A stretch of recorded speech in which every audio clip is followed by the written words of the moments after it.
Ассаламу алейкум ва рахматуллахи ва баракатуху. Ал міне біз үшінші сабаққа да келіп жеттік. Бүгінгі тақырыбымыз махаббат немесе зинақорлық. Ислам діні махаббатты жоққа шығармайды. Өйткені адамдардың махаббатқа деген ұмтылысы, бір-біріне деген ұмтылысы, яғни біреуді жақсы көруі, ол табиғи нәрсе. Адамның жаратылысы сондай. Біз солай жаратылдық. Біз біреуді мәжбүрлі түрде жақсы көреміз. Біз әдейілеп оны жақсы көремін деп жақсы көрмейміз. Ол өзі солай пайда болатын дүние. Сондықтан ислам бұл махаббатты харам етпейді. Сіз өйткені оны өзіңіз әдейілеп жасамайсыз. Ол не? Жүректің ісі, жүректің. Ал пайғамбарымыз саллаллаху алейхи уассалам не деген? Инналлаха тажауаза ли уммати амма хаддасат бихи анфусуха. Алла тағала менің үмметім үшін ішінен келген бағанағы ойларды, сезімдерді не істеп қойған дейді? Кешіріп қойған оны. Ойларды басқасын, іштен келетін. Қашанға дейін? Мәлам ятакалламу. Қашан сол нәрсені сөйлемейінше, айтпайынша, немесе оны амалға асырмайынша дейді. Яғни ішіне келіп тұрған жаман ойды, жаман бір сөзді, соны істемейінше немесе жасамайынша, оны Алла тағала не істеп қойған, кешіріп қойған екен, хадисте келгендей. Бірақ та ол осы махаббаттың алып баратын нәрсеге сол нәрсені харам етеді, шектен шығуды. Сондықтан мысалға әйел адамға бірнеше рет қарауды, екінші рет, үшінші рет қарауды харам етеді. Біріншісі, ол байқаусызда түсіп кеткен көзін. Мысалы, байқаусызда қарап қойдың, түсіп кетті. Ал екінші енді қайталап қарауын, немесе сол көзіңді алмай ұстап тұруын, ол не болып саналады? Осы нәрсе харам болып саналады. Және оны сізге бағанағы ол үзір болмайды, мен оны жақсы көремін, бұл махаббат қой деген секілді. Жоқ, болмайды ол нәрсе. Дәл солай бұл жерге нені де харамға жатқызуға болады? Қыз балаға SMS-терді жазу, телефонмен хабарласу деген секілді осы нәрселерді де ислам харамға шығарады. Сіз не үшін жазасыз оған? Оған әңгіме үшін, басқа үшін жазуға болмайды. Болмайды. Яғни бұл жерде себепсізден себепсіз, яғни әңгіме құру мақсатында, қалың қалай, басқа деген секілді. Енді сіздер менің сөзімді түсініп тұрсыздар. Ислам махаббатты жоққа шығармауының белгісі, ислам мысалға адам өзінің сезімі жайында айтуға, яғни өлең шығаруға, оны харам етпейді. Бірақ оны жазған кезде де қағидаларды сақтану керек. Яғни нақты атауды атауға болмайды. Дұрыс емес бір адамның ойына бір жаман ой келтіретіндей сөздермен сипаттауға болмайды махаббатын. Ал жалпы махаббатты өзінің ішіндегі сезіп тұрған сезімін өлең қылып жазуға болады. Сондықтан махаббат деген нәрсені ислам еш уақытта түбегейлі істемейді, оны жоққа шығармайды. Аль-хуб иптила миналлахи лил муъмин. Махаббат ол Алладан болған мүминге деген сынақ, бәле. Мұсылман адам оған не сабыр етеді, не сол махаббат себепті, сол сезім себепті ол күнәға барады, яғни зинаға. Махаббат ол уақытпенен тұрғызылатын нәрсе, уақытпенен. Бірінші неден басталады? Танысумен басталады. Одан кейін мән берумен басталады. Мән бере бастайды бір-бірлеріне. Одан кейін жақындаумен басталады. Бір-біріне жақын болады, яғни кездесу деген секілді. Одан кейін түсінік, бір-бірін түсіну. Одан кейін сезім, ары қарай сезімге беріле бастайды. Содан кейін неге солай кете береді, неге дейін барады ол? Алла тағала рұқсат етпеген, харам еткен іске алып барады бұл махаббат. Егер де ол оны күнәға апаратын болса. Сондықтан махаббат ол жүректің несі? Ісі. Ал жүрек болса, жүректің бірнеше несі бар, әртүрлі терезелері бар. Және ең алғашқы терезесі ол назар, қарау. Сондықтан да арабтардың мынандай бір өлең шумағы бар. Куллул хавадиси мабдаха минан назар. Бүкіл болатын істің бастауы ол назардан болады дейді. Ва азамун нари мин мустасгари шарар. Ал тозақтың ең үлкені, немесе болатыны ол неден? Бір жамандықты кішкентай деп көргеннен. Яғни бағанағы қарауды жай ғана бір, ол не өпті, ол қарау ғой деген секілді. Содан ол, сол қараудан ары қарай ол неге кіріп кетеді? Бағанағы біз айтқан нәрселерге апаратта түптің түбі ол зинаға түседі. Бірақ кейбір жастар бар, кейбір кісілер бар, көзден бұрын немен сыналады? Естумен сыналады. Естумен. Сондықтан да мынандай бір кісінің өлең шумағы бар екен. Ей қауым, менің құлағым кейбір мына жерде бар адамға ғашық дейді. Яғни бір қызға ғашық дейді. Яғни құлағым. Яғни соның даусына да Сондықтан дейді, құлақ кейде көзден бұрын ғашық болады. Яғни оның дауысына. Кейде адам дауыс себепті ақ қана не істеп қалады? Бір ер адам қызға ғашық болып қалады. Көрместен бұрын. Біреуді жақсы көріп қалдыңыз ба? Оның бір жолы бар. Мысалға, бірде пайғамбарымыз саллаллаху алейхи уассаламға бір сахаба келеді де айтады: "Я Расулалла, менде бір жетім қыз бар" дейді. Сол жетім қызға құда түсуге бір бай кісі келді дейді, және бір кедей кісі келді дейді. Біз дейді байға бергіміз келіп тұр дейді, сол қызды дейді. Ал бірақ қызым болса жаңағы кедейге шыққысы келіп тұр дейді. Сонда пайғамбарымыз саллаллаху алейхи уассалам былай деп жауап берген: бір-бірін жақсы көретіндер үшін тек қана қандай жол бар? Ол неке ғана бар дейді. Олардан неке басқа еш нәрсе жоқ дейді. Демек, жақсы көрушілер некелесін деген сөз. Яғни бұның шығу жолы некелесу керек. Егер бір қызды жақсы көріп қалсаңыз, соны некелесіп көруге әрекет жасау керек. Егер ол шықпаса, онда бұл бағана біз айтқанымыздай сіз үшін сынақ, сіз оған сабыр етуіңіз керек, және иншалла түптің түбі ол нәрсе ұмытылады, барлығы ұмытылады. Мен ұмыта алмаймын, мен жақсы көрем деген секілді, ол жігітке жараспайтын нәрсе, әсіресе бұл мәселеде. Ал жаңа Алла саллаллаху алейхи уассаламның некелесу сөзінен, яғни ойлап қалмаңыздар, болды некелесіп алуым керек, бітті, осымен іс бітеді деп. Жоқ, бұл жерде некелесу деген кәдімгі отбасылы болуды айтып жатыр пайғамбарымыз саллаллаху алейхи уассалам. Қазіргі таңда жаңағындай жасырын неке қиюды айтып жатқан жоқ. Жасырын неке қиюды. Жоқ, ол емес, кәдімгі отбасылы болу. Сондай мақсатта. Жай ғана неке қия салу емес, ата-анасына айтпай жасырып, жоқ, ондай нәрсе болмайды. Ондай нәрсені жасауға болмайды. Бұл нәрседе сақ болыңыздар, бауырлар. Талай оқиғаларды естідік, қыздың абыройы тектен-текке төгілді. Және сол оқиғадан кейін пайғамбарымыз саллаллаху алейхи уассалам жаңағы қыз кедейге шыққысы келіп жатыр деп айтты ғой. Пайғамбарымыз саллаллаху алейхи уассалам не деген жоқ? Махаббат ол айып, махаббат ол харам деген секілді бір сөз айтқан жоқ. Керісінше, сол олар некелесу керек деді. Яғни отбасылы болу керек дейді. Сондықтан махаббаттың өзін ислам харамға шығармайды. Одан пайда болатын некесіз, отбасыны құрмай тұрып жасалатын істі ислам харамға шығарады.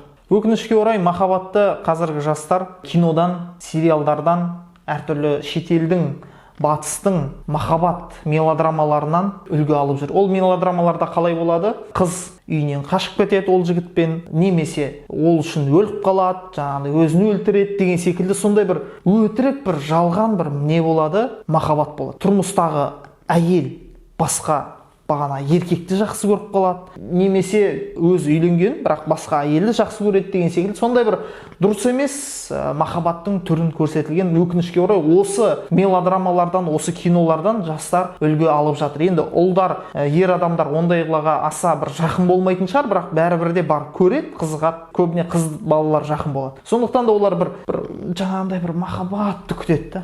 Жоқ, ол шынайы махаббат, ол мүлдем басқа, ол ондай болмайды. Ол махаббат деген тек қана бағана сезімдерге құралған нәрсе емес. Махаббат ол сыйластық, махаббат ол түсіну, ол жай ғана бір қалау емес.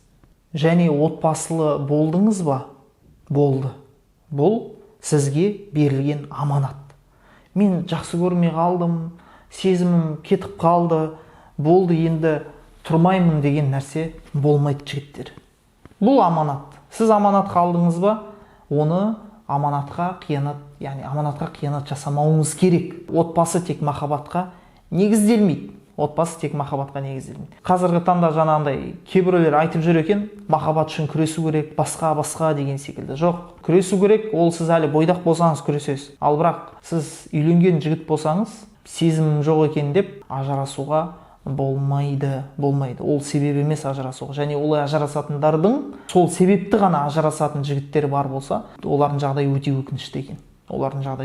өте өкінішті. Ер адам мұсылман әйелді жек көрмесін дейді. Егер де оның бір мінезі ұнамаса, басқа ұнайтын мінезін жақсы көрсін деп айтқан Алла елшісі саллаллаху алейхи уассалам. Және білесіздер оқиғаны, атақты оқиға, халифа Омар ибн аль-Хаттаб радиаллаху анху ажырасам деген жігітке айтқан сөзін. Ол не себепті ажырасам деді? Мен оны жақсы көрмеймін дейді. Сонда Омар радиаллаху анху не деп айтты? Сол жай ғана жақсы көрмеймін деген үшін ажыраспақшысың ба? Отбасы не тек қана махаббатқа тұрғызылған ба? Әйелдер бағанағындай үй жұмысын жасайды, иә, бағана жуады, тамақ пісіреді, басқа қылады, түген қылады, бала көтереді, оны босанады, одан кейін оны қанша мына жер осы нәрсеге күш кетеді. Осы себепті оның бағанағы сұлулығы да кетуі мүмкін мысалға. Енді осы нәрселердің бәрін тастап, үй жұмысын жасамай, басқасын жасамай, тек қана өзімен айналысса, тек қана өзінің сұлулығымен, келбетімен айналысатын болса, еркектер не деп айтады? Нендей жаман әйел дейді. Үйге қарамайды, баланы бақпайды деген секілді сөзді айтады. Сондықтан бұл нәрсе, яғни сондықтан бұл дүние, махаббат үшін ғана ажырасу, менің сезімім жоқ деп ажырасу, ол үлкен қателік. Айтады ғой, мынау салиқалы еркекке тұрмысқа шықсын дейді, тақуа еркекке. Тақуа еркек деген қандай? Ол егер де ол әйелді жақсы көрмесе, ол оған зұлымдық қылмайды. Яғни сіз жақсы көрмедіңіз ба, сіз бәрібір де әйелдің хақысын беруіңіз керек. Әйелдің хақысын. Оған қарауыңыз керек, басқа да хақылары бар, сол хақыларын орындауыңыз қажет. Ол себеп жаңа махаббат үшін ажырасуыңызға болмайды. Және кейбір бауырлар, жігіттер, махаббат, осы сезім, оларды бір пұтқа табынатын адам секілді қылып қояды. Ол өзінің ойында тек қана сол қызды көреді, соны ойлайды, соны қиялдайды. Бағана дәл сол пұтқа табынатындар секілді. Мүшриктер секілді. Мүшриктер не істейтін болған? Пұтты әсемдейді, оған жаңағындай, оған әртүрлі киім кигізеді, басқа қылады, оны әтір себет оған. Сондай табынып кетеді. Дәл солай кейбір еркектер сол бір әйелді сондай мүлдем бір минусы жоқ, ешқандай бір кемшілігі жоқ көреді де, соны ғана ойлап, қиялдап, бір басқа әлемде жүретін еркектер бар, өкінішке орай. Өкінішке орай. Махаббат деген ондай емес. Кейін ол үйленген кезде ол қыздың небір кемшіліктерін көргенде әбден өкінішке түсіп қалуы мүмкін. Сондықтан егер сіз бір қызды ұнатып қалып, содан кейін сіз тек қана ойыңыздың бәрі сол болып кетсе, бұл жерде бір гәп бар. Бұл жерде бір шикілік болуы мүмкін. Оянуы керек бұндай жағдайда. Ертерек оянып, дұрыс жағынан қарау керек. Шынымен мен бұл нәрсем дұрыс па, дұрыс емес па? Ол нәрсе сізді тек қана бұл дүниенің істерінен емес, алыстатады. Сізді ол Алладан да алыстатады ондай сезім.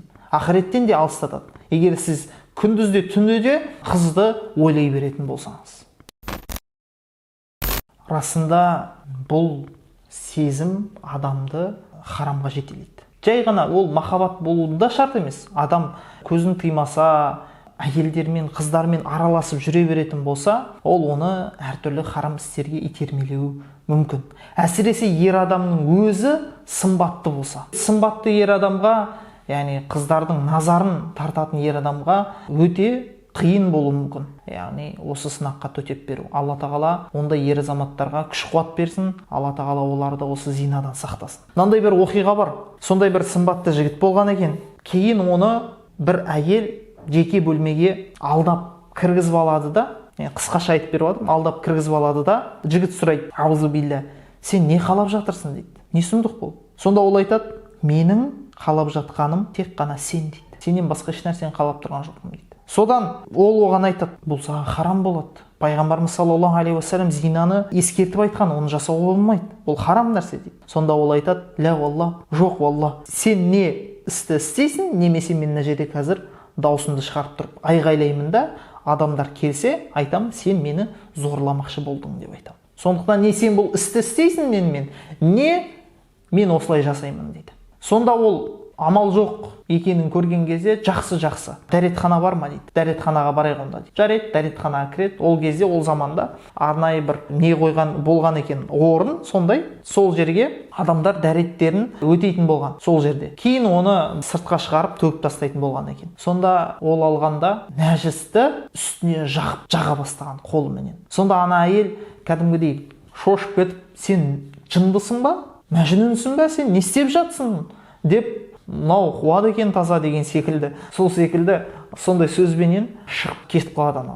Ол болса, жаңағы жігіт болса, шығып қуанып, бағана Алла тағалаға итағат еткеніне қуанып жүгіріп барады осылай үйіне. үсті болса нәжіс. Адамдар көріп оны мынау жынды деп айтқан екен да. Бірақ сөйтіп ол жігіт не істейді? Үйіне келіп, сондай Алла тағаланың қалауымен Алла оны осы күнәдан сақтағанына қуанып, шомылып болады да, кейін өмірдің соңына дейін ол кісінің үстінен Алла тағала әдемі бір мисктің иісі шығып тұратынын жасап қойған. Миск деген яғни сондай бір жағымды бір иіс шығып тұратын болған үстінен, қайтыс болғанға дейін. Бұл Алла тағала тарапынан болған бір керемет берілгені. Оның осы өзін бағанағы күнәдан сақтауға деген ұмтылысы сондай болған үшін. Міне, көрдіңіз бе, сіз егер өзіңізді осындай деңгейде сақтауға тырысатын болсаңыз, күнәдан Алла тағала әрдайым сізбен бірге болады. Юсуф алейхиссаламды білесіз да, сыналған. Юсуф алейхиссалам ең сұлу, яғни ең сұлу дегенде пайғамбарымыз саллаллаху алейхи вассаламнан кейінгі сұлу пайғамбарлардың бірі болған Юсуф алейхиссалам. Оған да не? Ол осы сынаққа түседі. Есіктің барлығын жауып тастайды да, «Хейдәләк, мен саған дайындалдым, кел маған» деп шақырады әйел. «Маазалла, Алла тағаладан пана тілеймін» дейді. «Иннаху робби ахсана маthвай». Расында менің Раббым, пана тілейтін ең жақсы менің Раббым дейді. Ең жақсы орын менің Раббымда, яғни Раббым мені сақтайды деп, осылай Раббысынан пана тілейді. Осы бір күнәдан сақталуды өтініп. Және де атақты хадистердің бірінде, сахих хадистердің бірінде, білесіздер, 3 жігіт бір үңгірге кіреді, түнеуге кіреді. Сонда ана үңгірге шығатын жеріне тас түсіп, олар сол үңгірде қамалып қалады. Сонда әрқайсысы Алла тағала, Алла үшін, Алла разылығы үшін жасаған амалдарын айтып, Алладан осы жерден шығуды сұрайды. Яғни жеңілдікті сұрайды. Бізді осы қиыншылықтан алып шығуын сұрайды. Сонда екінші адам мынандай бір сөз айтады. Яғни не дейді? Менің көкемнің бір қызы бар еді дейді. Мен оны өте қатты жақсы көретін едім дейді. Яғни еркектер қалай әйелдерді сондай қатты жақсы көреді, мен одан да қатты сондай жақсы көретін едім дейді. Және оны өзім үшін қаладым дейді. Содан яғни қиын жағдайға түседі да ол әйел, қыз. Сөйтіп мен оған 120 динар берем де айтам дейді. Мен осы динарды саған беремін, сен егерде яғни маған берілсен деген мағынада келеді. Яғни сен маған берілсен, мен саған осыны 120 динарды берем дейді. Содан дейді, мен оған шамам келген сәтте, басқа риуаятта, яғни менің аяғым оның аяғына жақындаған кезде деп келеді риуаятта. Сол сәтте ол маған айтады, не дейді? Алла тағаладан қорқ деп айтады. Сол сәтте, дәл сол сәтте. Алла тағаладан қорқ, және де бұл мөрді тек қана хақымен алып таста дейді. Хақымен ғана ал дейді бұл мөрді, яғни мөрленген жерді. Тек хақымен ал дейді. Содан мен не істедім? Оны бірден тәрк еттім де, ақшасында өзіме беріп жердім, алған жоқпын дейді.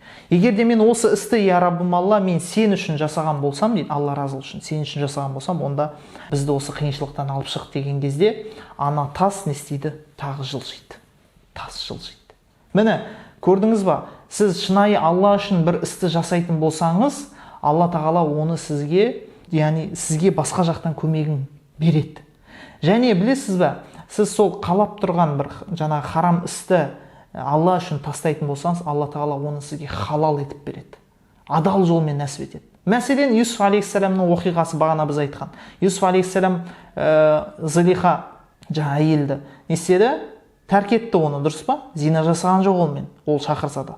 Бірақ кейін Алла тағала оны оған соның әйелі қылып берді да. Сол әйелді оған әйелі қылып. Болашақта кейін ол әйел оған Юсуф алейхиссаламға кәдімгі адал жар болып тұрмысқа шығады.